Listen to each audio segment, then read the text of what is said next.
Batista 1689, na verdade, o Catecismo Puritano compilado por Charles Spurgeon. Pergunta número 41. Hein? Então, vai ter muitos desdobramentos práticos nessa exposição, e gostaria da participação dos irmãos também, para me ajudar a expor esse conteúdo.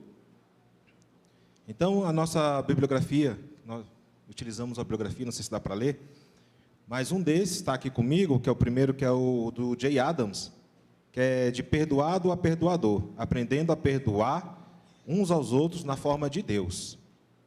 É do Jay Adams, um livro muito bom mesmo. Nós temos também a Bíblia de Estudo Thomas Nelson, cuja edição geral é do Carson.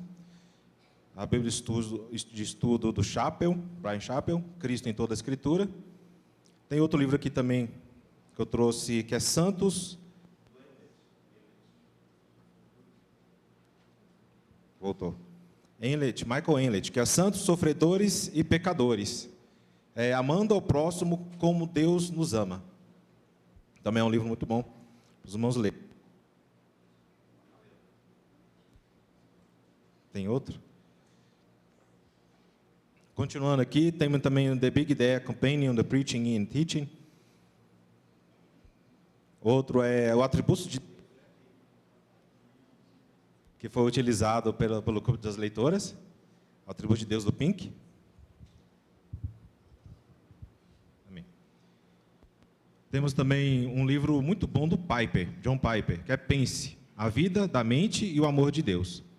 Tem também o The Life Application Study Bible, NVI, e Eleição, Manifestação da Graça de Deus, do Vieira Filho, Eli Vieira Filho. Essa é a bibliografia utilizada para esse estudo. A partir de agora, eu exponho aqui para vocês uma pintura do século XIX. É uma pintura realista, que mostra bastante feições, as feições das pessoas, destaca as feições das pessoas, com Cristo no centro, apesar que ele está mais à direita, demonstra que é tudo parte dele. Ali, Cristo no centro. E a expressão dele é total sofrimento. Vemos uma pessoa com uma escada, um funcionário público, totalmente indiferente, com os sofrimentos das Três Marias, que estão aos pés de Jesus. Não sei se dá para ver, mas tem 3 soldados romanos lá atrás, no escuro. Enquanto a luz perpassa os outros, os romanos estão lá atrás, no escuro. E um perto dele está com a mão estendida, não dá para ver muito, perto dele, com um olhar total pavor, diante da morte de Cristo. Tem um lá na ponta, de azul, aqui na ponta, que está correndo da cruz, com a mão no peito, com um rosto de sofrimento. Correndo. Então, essa pintura vai expressar algo sobre a aula de hoje. Então, eu queria perguntar para os irmãos, o que os irmãos podem dizer, como isso representa o amor e a justiça de Deus. Porque a gente pode ver aí o amor e a justiça de Deus, mas como que isso tem representado? Como a cruz de Cristo representa o amor e, ao mesmo tempo a justiça de Deus? Alguém pode... pode ensinar aí. Como a cruz representa o amor e a justiça de Deus. Tem microfone? Irmão, vai falar bem alto mesmo. De vermelho aí aos pés de Cristo está o apóstolo João também. Bom, como a cruz representa o amor e a justiça de Deus. Primeiro a gente vê lá em Romanos, né, que todos pecaram e estão destituídos da graça de Deus, né, não há um justo nenhum sequer, né, e como nós estamos falando aqui dos 10 mandamentos, né, os 10 mandamentos, a lei de Deus foi colocada justamente para encerrar todos debaixo do pecado, né? Então, e somente Cristo é o justo, né? Somente Cristo cumpriu toda a exigência do Pai.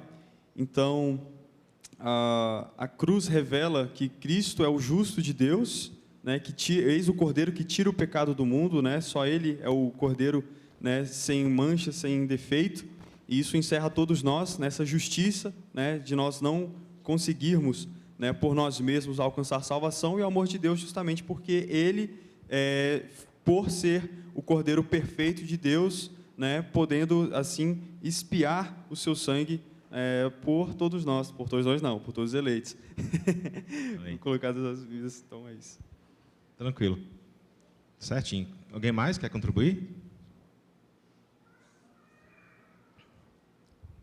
Uma coisa que me chamou muita atenção na pintura é que, mesmo com o sofrimento, ele olha para cima, né? Ele olha para o Pai.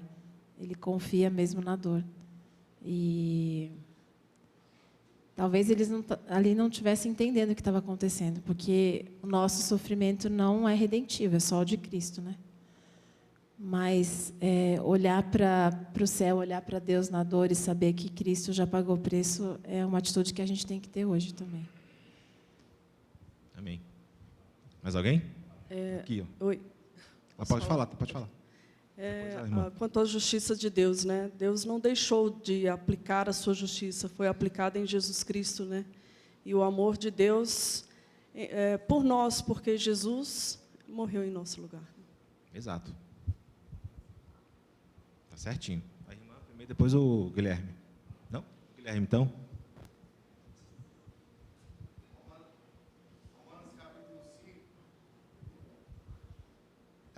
Romanos capítulo 5, verso 8, no meu ponto de vista, representa esse quadro aí. Diz o seguinte: mas Deus prova o seu amor para conosco, em que Cristo morreu por nós, sendo nós ainda pecadores. Amor e crucificação aí, ó, justificação. Exato. É um dos pontos que a gente vai trabalhar é justamente isso, né? Deus demonstra só seu amor em que Cristo morreu por nós ainda pecadores. Isso manifesta a justiça de Deus, que Cristo pagou por nossos pecados, e isso é um ato de amor de Deus em entregar seu próprio Filho para esse intento.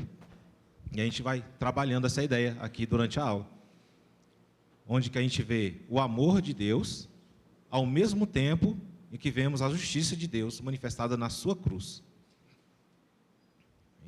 Então a pergunta que nós temos aqui: qual é a soma dos 10 mandamentos? E a resposta é a seguinte: a soma dos 10 mandamentos é amar ao Senhor nosso Deus com todo o coração, com toda a alma, com todas as nossas forças e com toda a nossa mente, e ao próximo como a nós mesmos. É interessante que ele fala soma, né, e não resumo. Por que será que ele fala soma e não resumo? A soma dos 10 mandamentos. E veremos, inclusive, que na verdade não se trata apenas dos 10 mandamentos, mas de toda a lei e os profetas, e que se encerra esse duplo mandamento do amor. Então é a soma, na verdade, porque toda a lei ela é encapsulada nesses 2 mandamentos principais. Então tudo que está na lei e nos profetas está tudo ali dentro do amor a Deus e ao próximo. Então, se a gente cumpre esses 2 mandamentos, estamos cumprindo toda a lei e os profetas. Todo o Velho Testamento, toda a Bíblia hebraica é cumprida quando nós cumprimos esse duplo mandamento do amor. Por isso que ele fala a soma, porque está encapsulada toda a lei ali dentro. Amém? E eu destaquei algumas coisas aqui, como o coração, a alma, as forças e a mente. A gente vai trabalhar 3 textos aí, na verdade, porque no catecismo apenas aparece Mateus 22, 37 a 40. Mas é um eco do que está no Velho Testamento, esse texto. Aí em Mateus 22, 37 e 40, ele diz: respondeu-lhe Jesus. Todos acharam?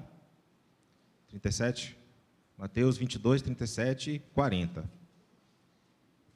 Respondeu-lhe Jesus: ame ao Senhor, o nosso Deus, de todo o seu coração, de toda a sua alma e de todo o seu entendimento. Este é o primeiro e maior mandamento. E o segundo é semelhante a ele: ama o seu próximo como a si mesmo. Destes 2 mandamentos dependem toda a lei e os profetas. Isso também ecoa o Deuteronômio 6:5, onde nós vemos a oração que era feita pelos judeus em toda manhã e toda noite, que é o Shema. que inclusive já foi trabalhado aqui nas pregações. Deuteronômio 6:5, Levítico 19:18. Vamos ver aos poucos. Bem, sobre o livro de Mateus, já foi explicado aqui o livro de Mateus, mas vou dar uma pincelada para os irmãos, que no livro de Mateus, as promessas de Deus de um Messias que provê salvação para judeus e gentios são cumpridas por meio da linhagem judaica. Então ele veio o quê? Ele veio abolir a lei? Ele não veio abolir, ele veio cumprir a lei. Então o versículo-chave de todo o livro de Mateus está lá em 5,17, Mateus 5,17. Não pensem que vim abolir a lei ou os profetas. Não vim abolir, mas cumprir. E isso está totalmente relacionado com esse duplo mandamento do amor. Porque ele não veio abolir a lei e os profetas, mas cumprir essa lei e os profetas. Que o cumprimento é esse duplo mandamento do amor. E ele veio cumprir justamente isso. Amar a Deus e amar ao próximo. Ele cumprindo isso, ele cumpriu toda a justiça do Velho Testamento. E ele se tornou, através disso, a nossa justiça.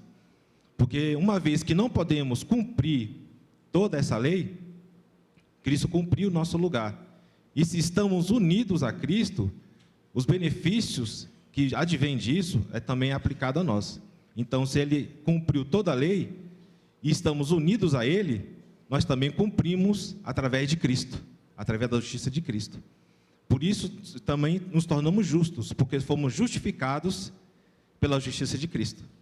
Ao cumprir, ele cumpriu toda a lei. Alguma dúvida? Essa parte? Então, toda a lei e os profetas. Por isso que eu marquei a lei e os profetas, está de azul aí. É interessante que eu coloquei aqui, ó, a lei e os profetas, né, que é o Velho Testamento. E Jesus veio cumprir todo ele. E ele cumprindo, estamos unidos a ele, também cumprimos a justiça de Cristo. Então, somos justificados. Como que isso é relacionado com o amor de Deus? Por nós e nosso amor por nossos irmãos. Primeiro, a gente coloca aqui que Jesus cumpriu, como já foi explicado para os irmãos. Jesus cumpriu toda a lei e os profetas, que se resume no amor de Deus.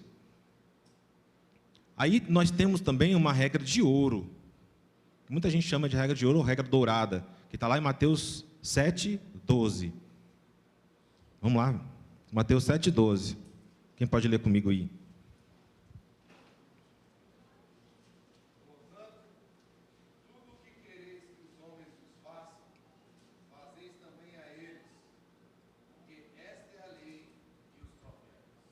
Isto.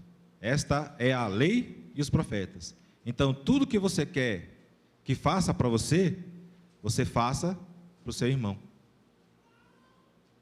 Então, o que você quer para você? Não quer coisas boas para você? Quem quer alguma coisa ruim para si mesmo? Por isso que ele está relacionado a amar os outros como amar a si mesmo. Porque quando nós queremos coisas boas para nós, nós fazemos isso ao nosso próximo. Né? Quem gosta de ser excluído, por exemplo? Ninguém. Então eu vou excluir alguém? Eu vou maldizer alguém? Se eu não quero que ninguém fale mal de mim? Então, eu tenho que fazer aquilo para os outros, o que eu quero que ele faça para mim. Essa é a regra de ouro aí. E isto é a lei e os profetas. Ou seja, fazendo isso, está cumprindo a lei e os profetas. Amém? Não só isso. A lei e os profetas, ela depende, sujeita-se. Ela depende, sujeita-se de quê? Toda a lei e os profetas, todo o Velho Testamento depende, sujeita-se justamente ao duplo mandamento do amor. É o que diz aí no texto. Destes dois mandamentos dependem toda a lei e os profetas. Em outra tradução diz sujeita-se. Então toda a Bíblia hebraica ela está sujeita a esses dois mandamentos. Amém? Então a lei e os profetas estão no centro aí da justiça de Deus. Jesus cumpriu essa justiça, é o nosso justificador. Assim, ele como ele é o nosso justificador, fazemos aquilo para os outros que quer que façamos para nós. Regra de ouro. E tudo isso sujeita a ser duplo mandamento do amor. Então, quem é o principal aí? Quem é o estandarte aí? É esse mandamento, que é o maior de todos. Até a lei e os profetas dependem dele. Está sujeita a ele. Sujeita ao mandamento de amar a Deus com todos esses critérios e amar o próximo como a si mesmo. Então, se nós realmente fomos justificados, se a justiça de Deus, se a justiça de Cristo na cruz se aplica a nós, nós amamos a Deus e amamos o nosso próximo. Se isso não acontece, então a gente tem que repensar a questão da nossa eleição e salvação. Porque isso é consequência do amor de Deus em nós. Então eu não posso desvencilhar o amor de Deus, o meu amor por Deus e o amor por próximo. Porque na verdade é uma rede que sai, que flui de Deus, passa pela igreja e volta para Deus. Então, quando Deus nos ama, a resposta inalterável ao amor de Deus em nós é nós devolvermos esse amor a Deus. Como? Amando os nossos irmãos. Como eu posso amar a Deus, a quem não vejo, e não amar meu irmão a quem estou vendo aqui? Então, o amor a Deus de nós, quando amamos a Deus, ele se cumpre quando amamos nossos irmãos. Então, quando eu falo mal do meu irmão, eu estou falando mal de quem? Eu estou desprezando quem? Aquele por quem Cristo morreu, Deus. E isso é muito sério. Então, a gente tem que repensar muito a questão dos nossos relacionamentos, né? Da nossa dedicação em amar a Deus, como gratidão por tudo que Ele já fez por nós. Aquele sofrimento que a gente viu ali na cruz foi muito grande. Um sofrimento que a gente não consegue nem pensar, o sofrimento que é aquilo que ele passou, a agonia de morrer aos poucos. Então, crendo nisso, a gente precisa pelo menos ser grato e responder a ele com amor também. Alguma dúvida? Alguém quer falar algo? O irmão Guilherme quer falar algo? Tem o microfone aí? Microfone, por favor.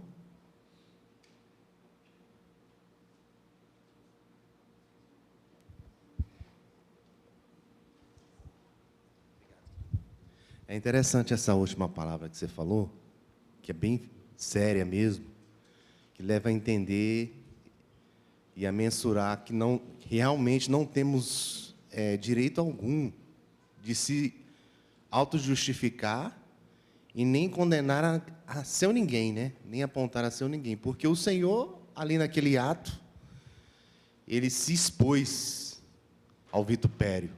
Ele levou sobre si tudo. Então, não tem de 0 a 10 aí de ninguém ter atitude e direito de apontar ninguém. Muito pelo contrário. É preciso se subjugar, né? Se sujeitar a todo tempo ante a graça do Senhor, ante a cruz do Senhor. Amém. Amém. Queria pedir para o Johan trazer meu celular aí, para eu ficar vendo na hora. Então, lendo Mateus, a gente vai ler os textos aqui. Quando você lê Mateus, que a gente já leu, a gente saca desses 2 mandamentos depende toda a lei e os profetas. Amém? Se você olhar o contexto desse texto, você vai ver que antes de Jesus responder, ele estava respondendo a um questionamento dos fariseus. Antes disso, ele respondeu a um questionamento também dos saduceus, sobre ressurreição. Então, ele quis colocar Jesus à prova. Então, os fariseus, vendo que Jesus deixou os saduceus sem palavras com a resposta que ele deu, resolveu tentar também, nessa competição entre fariseus e saduceus, provar a Jesus, fazendo a pergunta de qual é o maior mandamento da lei. Aí tem esse texto. Logo após, ele fala o seguinte, antes de o fariseu responder. Então, no 41, estando os fariseus reunidos, Jesus lhe perguntou, o que vocês pensam a respeito do Cristo e de quem ele é filho? Então, todo o texto, ele vai tratar, na verdade, de quem é Jesus. Quem é ele? E ele fala aqui, ele disse, então, que ele responde, né? O que vocês pensam a respeito de Cristo? De quem ele é filho? É filho de Davi, responderam eles. E eles disse, então, como é que Davi, falando pelo Espírito, o chama de Senhor? Pois ele afirma, o Senhor disse ao meu Senhor, senta-te à minha direita. Sabe o que Jesus está apontando aqui? Ele está apontando quem ele é. Inclusive, quando ele fala lá no 37, ame o Senhor, ele responde aqui, quem é esse Senhor? Porque quando ele fala, o Senhor disse ao meu Senhor, ele está falando dele mesmo como Senhor, como Deus. Então, o Senhor que ele está apontando ali, ame o Senhor de todo o teu coração, com toda a tua alma e todo o entendimento, é o próprio Cristo. Então, ele está apontando para os fariseus que esse Senhor é ele mesmo. E que essa demonstração de amor tem que ser demonstrada a Cristo. Então, ele revela quem ele é, o Senhor. E esse amor que a gente tem que dedicar a ele é a Cristo.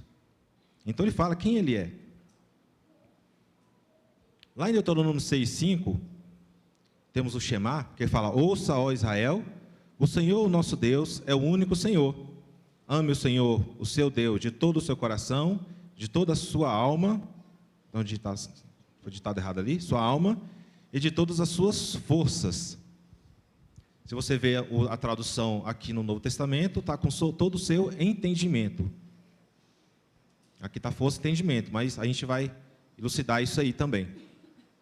Nesse sentido, o texto, quando fala lá em Deuteronômio 6,5, ele começa com o capítulo 6, este é o mandamento. Então, ele vai resumir o mandamento, porque no capítulo 5, ele menciona os 10 mandamentos. E no início do 6, ele vai mencionar que este é o mandamento, falando que o mandamento principal vai vir agora, que é justamente onde está o capítulo 6, versículo 5, que é o meu Senhor de todo o seu coração. Amém? Outro eco que a gente vê aí, ame o próximo como a si mesmo, a gente vai ver lá em Levítico 19, 18. Vamos lá ver? Levítico 19, 18.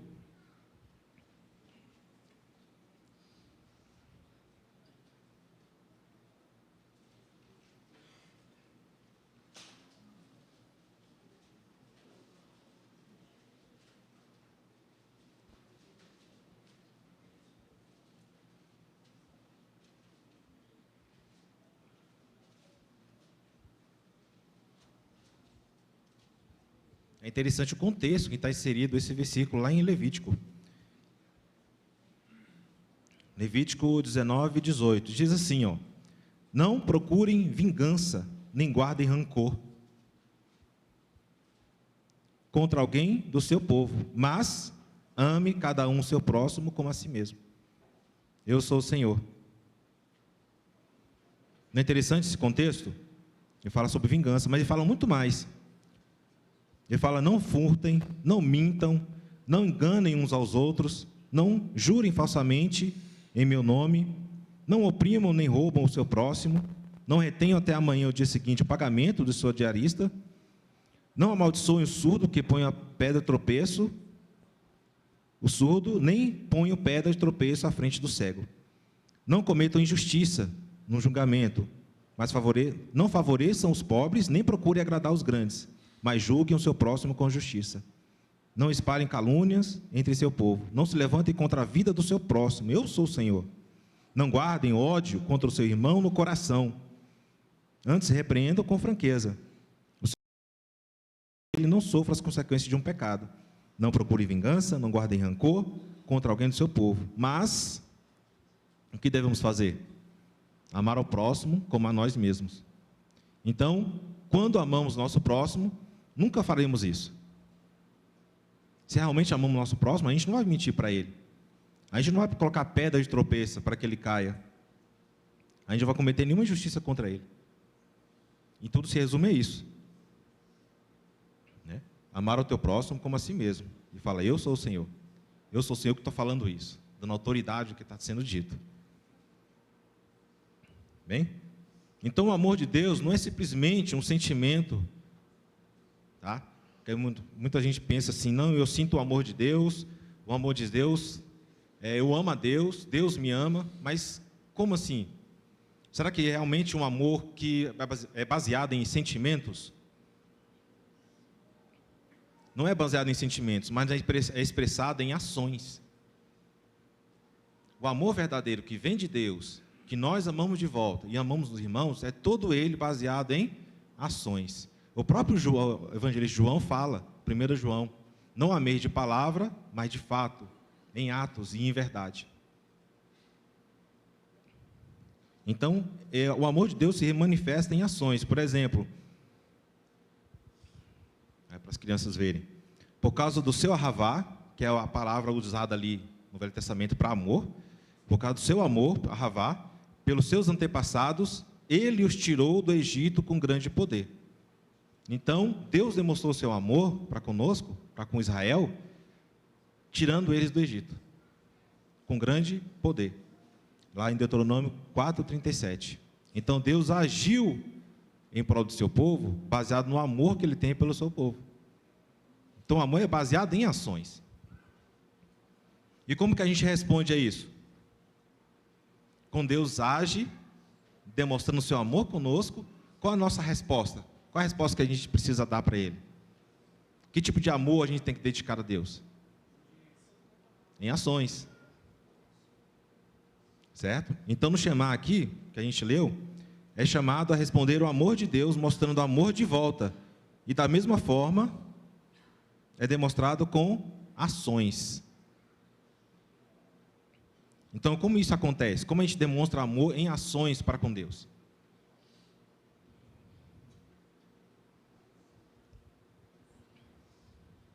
Olha só o que diz esse versículo aí. O que o Senhor, seu Deus, pede de vocês, estará em Deuteronômio 10, 12 e 13. O que o Senhor, seu Deus, pede de vocês, senão temer ao Senhor, seu Deus, andar nos seus caminhos, amá-lo, servi-lo e obedecer os seus mandamentos. Repare que você pode ver que está mais escuro ali a palavra temer, andar, servi-lo e obedecer. O que está no meio dessas 4 palavras?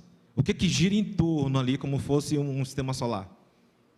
Essas 4 palavras estão girando em torno de uma palavra que a gente está tratando aqui. Pode falar, moça. Amor. Então, essas 4 palavras estão girando em torno do amor. Então, amar a Deus é isso.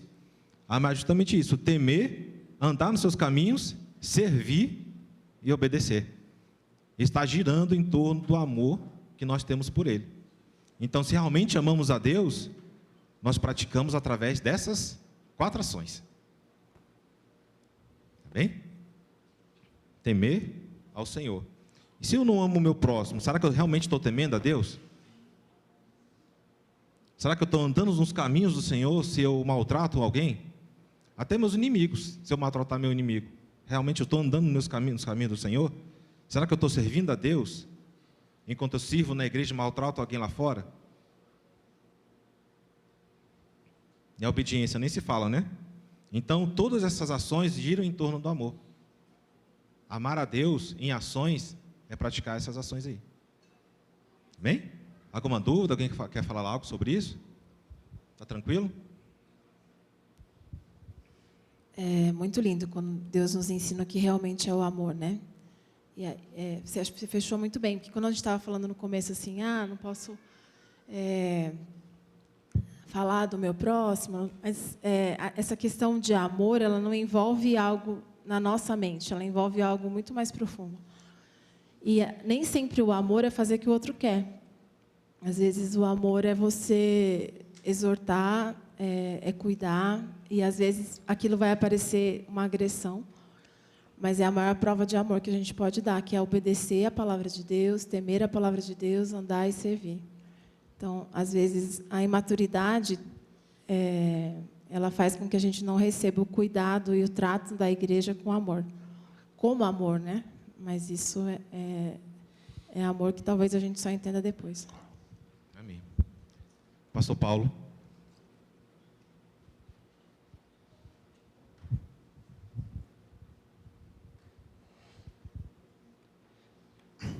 Baseado em em João 3,16, que é um texto bem conhecido, amor é sinônimo de escolha incondicional, né? Por isso que, né, como você bem falou, tem a ver com ações.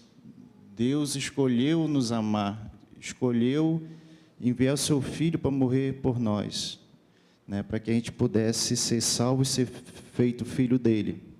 Então, baseado nesse amor, as nossas escolhas têm que ser baseado pela fé na palavra de Deus e não nos nossos sentimentos. É esse tipo de amor que eu vejo que Deus orienta: amar ao próximo como a ti mesmo.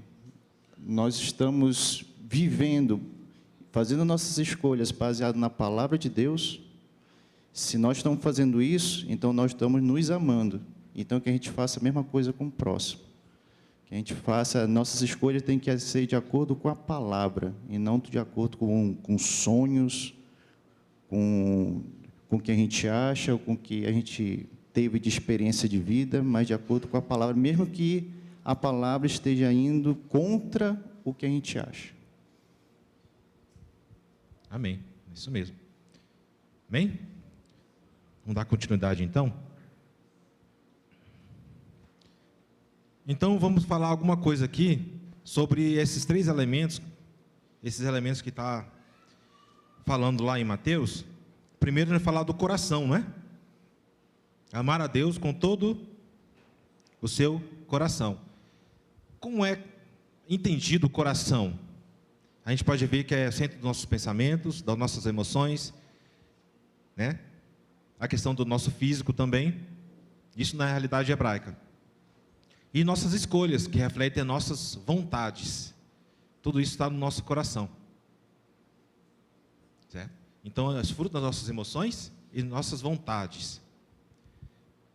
Também, lá em Provérbios fala 4:23. Provérbios 4:23 fala: guarda o seu coração, pois dele flui toda a sua vida. Então, a importância do coração aí. Então, no hebraico, quando se fala em coração, na verdade está falando todo o seu ser.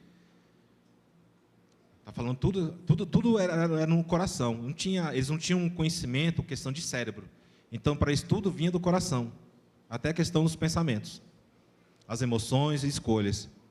E é tão importante isso que a gente tem que guardar o nosso coração, porque é dele que flui as saídas da vida. Mas, porém, entretanto, o coração humano, lá em Jeremias 17:9, o coração humano é mais enganoso que qualquer outra coisa. A sua doença é incurável. Quem pode entendê-lo? Então, no primeiro quadro ali, a gente vê emoções, pensamentos, nossas vontades. Mas como que isso age se nosso coração está corrompido? Como que nossas emoções estão quando ele está corrompido? Nossas escolhas, nossas vontades. Né? Então, mas o coração humano é enganoso. Como é que a gente resolve isso? Como é que Deus resolve isso? Lá em Deuteronômio 36, ele fala que Deus tem como resolver, porque ele fala que é incurável, mas para Deus nada é impossível. Então, lá em Deuteronômio 36, ele diz: e o Senhor teu Deus circuncidará o teu coração, e o coração da sua semente, para que ames ao Senhor teu Deus com todo o teu coração e com toda a tua alma, para que possas viver. Quando ele fala circuncidará, ele está falando que vai tornar seu coração fiel a Deus. Ou seja, só na ação de Deus, circuncidando o seu coração, é que ele realmente vai se curar das emoções ruins e das nossas más escolhas, das nossas más vontades. Nosso pensamento vai ser corrigido. A gente enfrenta muitas dificuldades porque a gente pensa errado. E a mídia, tudo, tem colocado na nossa mente pensamentos que não levam a nada, como pensamentos de autoajuda, por exemplo. Coloca esses pensamentos. Então, mas o coração é corrompido pelo pecado, pela queda. Deus, então, vai circuncidar esse coração. Como ele vai fazer isso? Como é que ele vai circuncidar esse coração para que possa realmente amar a Deus com toda a sua força? Porque até aí o coração, como ele flui de toda a sua vida, mas ele está corrompido, ele tem que mudar. Ele tem que ser transformado. Deus tem que dar um outro coração para você, transformar uma nova criatura. Sem isso, eu não consigo amar a Deus, não consigo escolher Deus. Não consigo ser atraído, nem atraído por Ele. Por exemplo, aqui como Davi pecou, né, traindo, cometendo adultério e matando o marido da Batseba, onde que ele buscou ajuda?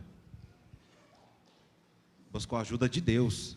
Ele falou: cria em mim um coração puro. Salmos 51:10. Cria em mim um coração puro. Porque ele sabia que quem podia mudar o coração dele era Deus. Deus podia circuncidar o coração dele, tornar o coração dele puro, transformá-lo.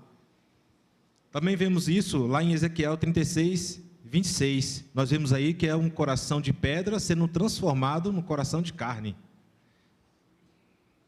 Isso é uma profecia de como Deus ia fazer isso. Ezequiel 36:26. Deus, como ele ia fazer isso? Transformar o seu coração, circuncidá-lo, tirando o coração de pedra e colocando um coração de carne, para que possa amá-lo. O que vocês entendem por essa figura aí? São as tábuas dos 10 mandamentos, as duas tábuas dos 10 mandamentos, unidas, formando um coração. O que os irmãos acham que é essa figura?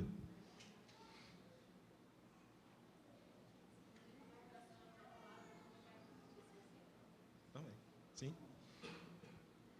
Também está certo.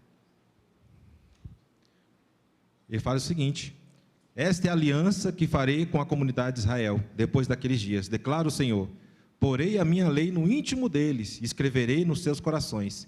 Serei o Deus dele, e eles serão o meu povo. Então, nessa conversão, ele coloca toda a sua lei no nosso coração. Ele escreve, ele circuncida nosso coração, colocando toda a lei no nosso coração. E nos dá capacidade de obedecer. E Jeremias 31:33. Bem? Alguém quer comentar alguma coisa? Alguma pergunta? Tranquilo? Então, é dessa forma que nosso coração é mudado. Através da ação de Deus no nosso coração. Fazendo isso, nós aí sim podemos amá-lo com todo o nosso coração. Depois de fazer isso, depois de ter essa redenção na justiça de Cristo. Porque é a justiça de Cristo que faz isso em nós. Nos transforma, nos faz nascer do alto, nascer de novo.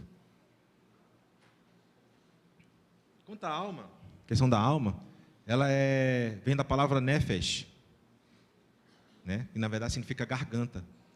E pegou esse significado, como tudo a gente bebe, tudo a gente passa pela nossa garganta, então representou a nossa própria vida. Então a palavra nefesh é usada justamente quando usa o pronome eu, mim, ele fala minha nefesh, a minha alma tem sede de ti. Então quando ele fala alma, ele está falando de todo o seu ser, com todo o seu ser. Então, quando ele fala lá em Salmos 119, 175, ele fala: permita-me viver para que eu te louve. Está escrito assim: permita-me que meu nefesh viva, para que ele te louve. Então, ele está falando de todo o seu ser. Não está falando só do corpo, ou só de uma alma que está dentro de nós. Está falando de todo o nosso ser. Deve amá-lo com toda a sua alma, com tudo que você tem. Amém?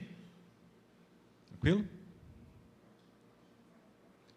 Outra coisa que a gente vê lá em Marcos também, que é outro texto que fala sobre esse duplo mandamento do amor, quando ele fala amar a Deus com toda a sua mente, com todas as suas forças.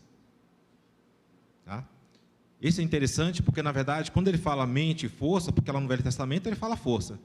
Aqui ele fala mente ou inteligência. Certo? Só que quando ele usa a palavra ali, meod, lá no Velho Testamento, ele está falando que é um pronome, é um advérbio de intensidade. Então, ele intensifica até o máximo o quanto a gente deve se dedicar a Deus. Com todas as suas forças, com tudo que você tem. E alguma tradução na Peshita, na versão siríaca, ele fala com todos os seus bens. Então, ele intensifica a nossa dedicação a Deus. Com tudo que nós temos, com todas as nossas capacidades, com todas as nossas habilidades, nós devemos amar a Deus. Em qualquer momento, em qualquer oportunidade, certo? Nós devemos aproveitar e glorificar a Deus em tudo. Assim estaremos amando a Deus com tudo que nós temos. Aí está um homem que tem várias coisas, tem ovelhas, tem floresta, tem parques, tem quartos, tem esposa, tem um mundo inteiro, tem aquilo que você bebe, aquilo que você come, tem trabalho. Então, em toda oportunidade, em todo tempo, a gente deve amar a Deus. É isso que é amar com toda a sua força, com tudo que você tem. Em qualquer lugar, qualquer oportunidade que você tenha. Nós devemos glorificar a Deus. E, embora inclua a igreja, o reino de Deus é maior que a igreja e exige tudo daqueles que fazem parte dele. Exige tudo daqueles que fazem parte desse reino.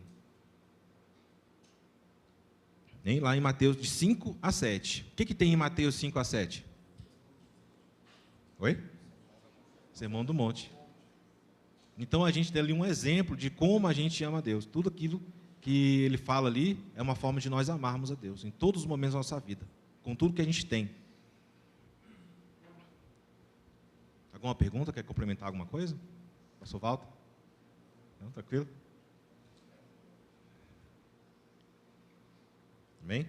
Temos algumas aplicações aqui, mas antes disso, eu queria que alguns irmãos que pudessem contribuir também com alguma aplicação. Vou imitar aqui um pouco o pastor Charles. Quem acha que a Paola, o microfone, lá atrás. Como que a gente pode aplicar tudo isso aqui?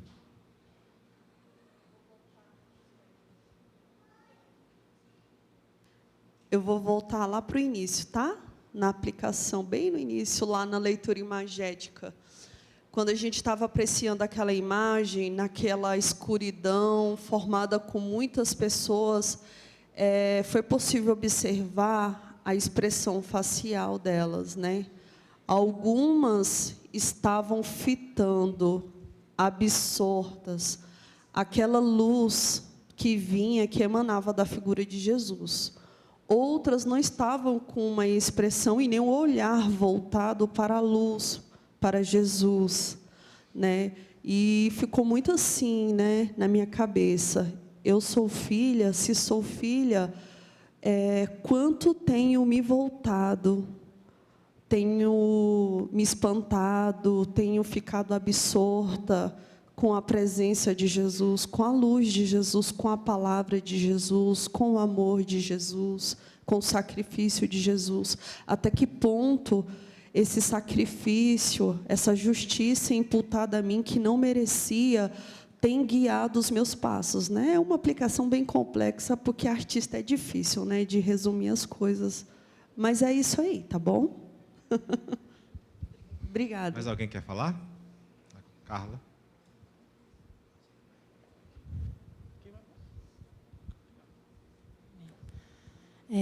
Amar o Senhor de toda a nossa mente, todo o nosso coração. A gente aprende que o nosso culto ele é racional. Mas o Senhor nos fez a imagem e semelhança dele.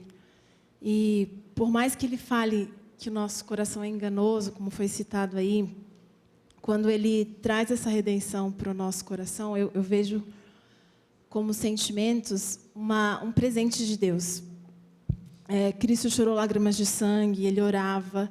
E ele, sendo Deus, ele nos deu meios de graça para suportar a dor e o trajeto e a caminhada. Então, até fazendo um link que a gente tem vivido muito assim, aconselhamento redentivo, os nossos sentimentos, eles são presentes e escapes de Deus para a gente lidar com a dor. E isso tem que ser aos pés de Jesus, né? Tem que ser através dos meios de graça, através da oração, através... A Bíblia fala que o choro pode durar uma noite, a alegria vem ao amanhecer, né? E às vezes a gente quer se poupar de sentir dor e alegria, a gente quer se poupar de matar a nossa carne na presença do Senhor. Isso é um presente, né? Esses dias eu encontrei com a Sara no banheiro, ela falou: o que foi, tia? Você estava chorando? Eu falei: eu estava na presença do Senhor. E ela: você já chorou? Ela: já, é muito bom, né? É muito bom a gente se derramar na presença do Senhor e permitir com que o Senhor use as nossas emoções para curar as nossas dores internas, né? Então, que a gente ame o nosso Senhor de toda intensidade do nosso ser. Amém.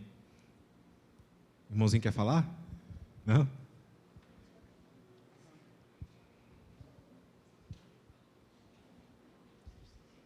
Eu quero falar como a gente pode amar a Deus, amando e cumprindo o que Ele ordena.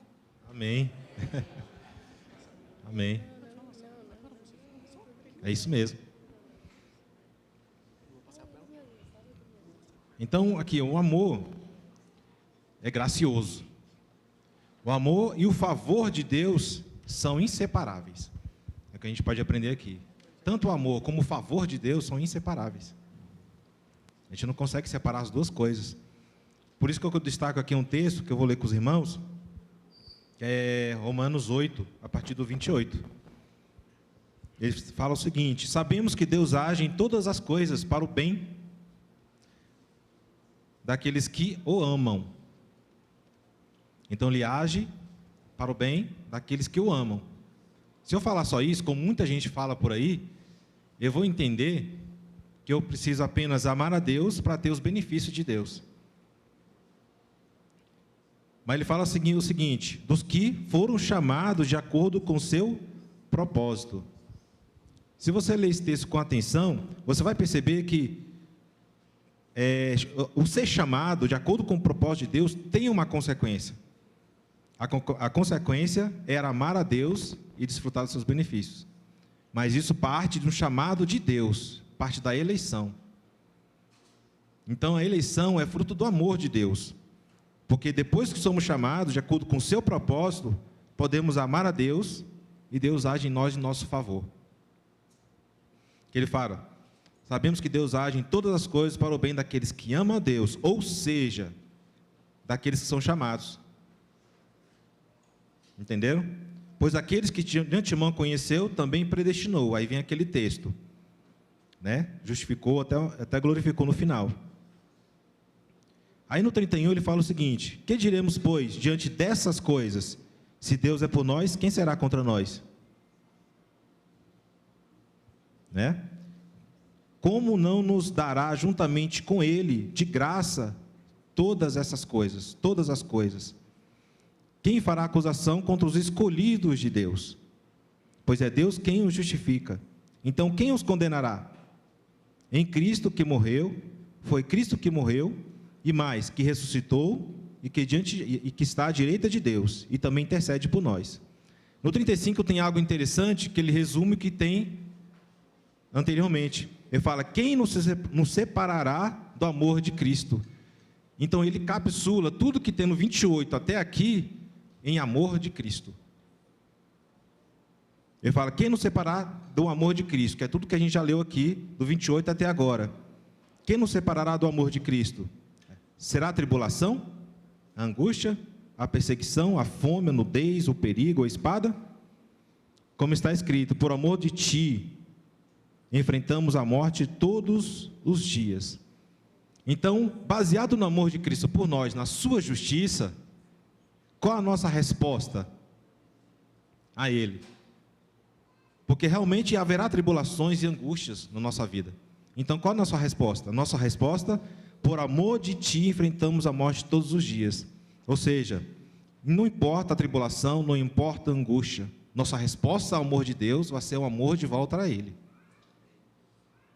Eu posso passar por tribulação, por angústia, todos nós passamos. Perseguição, fome, nudez, perigo, todos nós passamos. Mas nós respondemos ao amor de Deus, amando Ele até nessas situações. É assim que é a nossa resposta ao amor de Deus por nós. E ele fala: mas em todas essas coisas somos mais que vencedores. Por quê? Porque em tudo isso somos mais que vencedores. Por meio daquele que nos amou. É através do amor de Cristo que temos vitória sobre todas essas tribulações e essas angústias. Por isso que ele está convencido.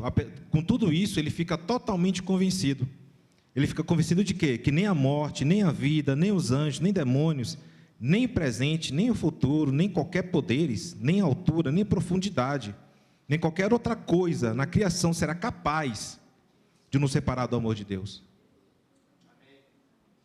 que está em quem? Em Cristo Jesus, nosso Senhor. Essa é a convicção que ele tem, desfrutando do amor de Deus, desfrutando todos os seus benefícios, mesmo diante de qualquer situação ruim. Então, o amor e o favor de Deus são inseparáveis, apesar de passarmos ainda por muitas tribulações. Por isso que a gente tem convicção que nada poderá separar do amor dele. Amém? Alguém quer comentar alguma coisa sobre? Não? Aí vemos Romanos 8, 28. Aqui numa leitura do livro aqui, do Ennett, página 62.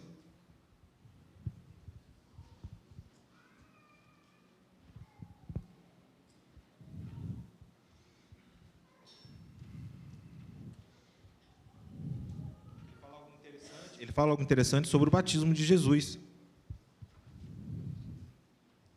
que vai confirmar isso que a gente falou. É interessante quando Deus fala, no momento do batismo de Jesus, Deus vai lá e fala com ele, né? Uma voz do céu. O que Deus fala para ele? Será que falou para ele, agora você se deu bem agora aos 30 anos, vamos ver como você vai sair nos próximos 3 anos. Foi assim que ele falou? Para Jesus? Ele falou, este é o meu filho amado, com quem me comprazo, com quem me alegro. Então não está baseado naquilo que a gente faz, naquilo que a gente fez ou deixou de fazer. Está baseado apenas no amor de Deus. Por que Deus é amor? Deus não é infinito? Deus teve início, teve princípio? Não teve. Se Deus é amor, amor também não tem princípio, nem fim. Então o amor de Deus é eterno. Então antes da fundação do mundo, Deus te elegeu, baseado no amor eterno que tem por você. Então, se você está unido a Cristo, você também carrega essa bandeira. Você que confessou Cristo no batismo, você carrega essa bandeira que Deus falou para Jesus. Em ti me alegro. Este é meu filho amado, em ti me alegro. Se estamos unidos a Cristo, nós carregamos também essa bandeira falada para Cristo. Amém? Eu falo isso para você. Este é meu filho amado, com quem estou muito contente. Isso também nos enche de convicção de que nada nos separará do amor de Deus.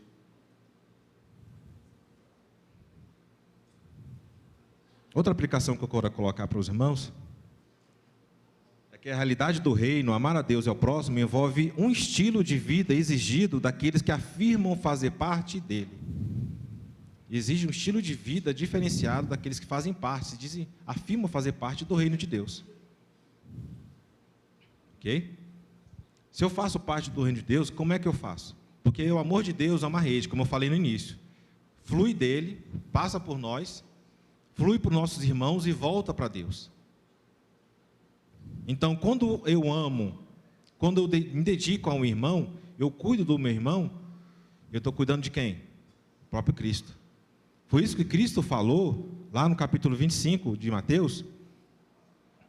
Ele falou para algumas pessoas, né? Separou o bode das ovelhas e falou para os bodes, né? Apartai-vos de mim, malditos, porque quando eu tive fome, não me deste de beber. Quando eu tive sede, não me deste de beber. Quando eu estava doente ou preso, não foste me visitar. Aí as pessoas perguntam, mas quando é que deixamos de fazer isso? Aí ele fala o seguinte, quando você deixou de fazer isso aos um dos meus pequeninos, deixou de fazer para mim. Então, sempre nós somos chatos para alguém no mundo inteiro. Sempre somos chatos para alguém. Certo? Isso não é motivo, por exemplo, de exclusão. Se eu desprezo o meu irmão, que Deus sofreu por ele, que Deus ama ele desde a eternidade, e eu excluo ele das minhas coisas, eu trato mal ele, coloco para escanteio, falo mal dele, realmente o amor de Deus está fluindo por mim? Porque eu estou desprezando não só o meu irmão, mas estou desprezando o próprio Cristo, que sofreu tanto por aquela pessoa.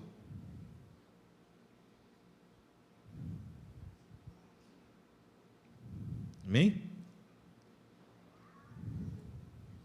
Então, irmãos, a gente tem que repensar nossos relacionamentos se realmente amamos a Deus, porque nós demonstrando o amor por Deus em ações, não é? A gente viu isso, servir, obedecer, andar nos seus caminhos, e a gente faz isso com os nossos irmãos, a gente serve os irmãos, a gente obedece, amando os nossos irmãos. Eu sei que muita gente, hoje ou outros dias, pode estar chateadas com seu cônjuge, ou com seu filho, ou com seu pai, pode estar chateado, mas eu vou agir com ele de acordo com o meu sentimento? Eu vou obedecer à palavra de Deus. Meus pensamentos têm que ser escravos da palavra de Deus. Lloyd Jones falou que todos os pensamentos dele são escravos da palavra de Deus, são servos da palavra de Deus. Ecoou também Lutero, que também fala que a minha consciência é escrava da palavra de Deus.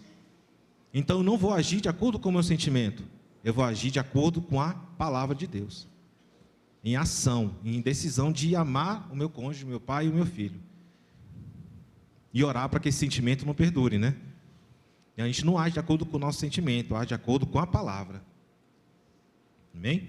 Tem uma coisa aqui também no Enes que eu gostaria de ler para os irmãos, muito interessante,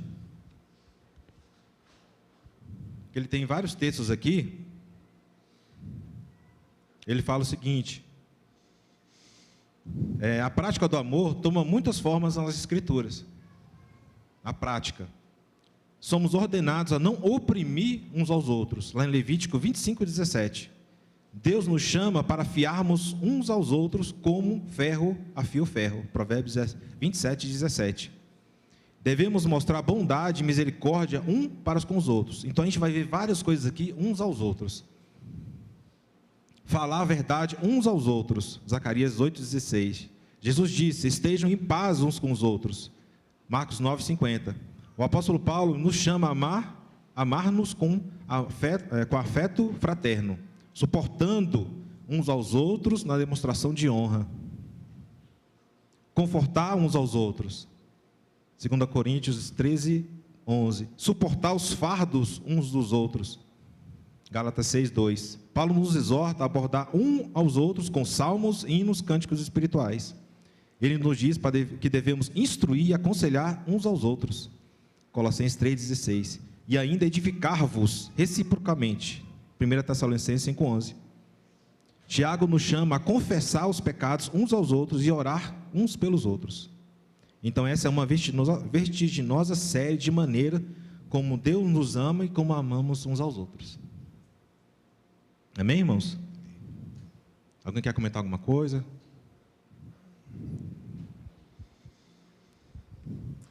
A respeito dessa questão de nós submetermos os nossos sentimentos e pensamentos à palavra de Deus, né, aplicando essa questão, né, de que eu posso aplicar na minha vida, né,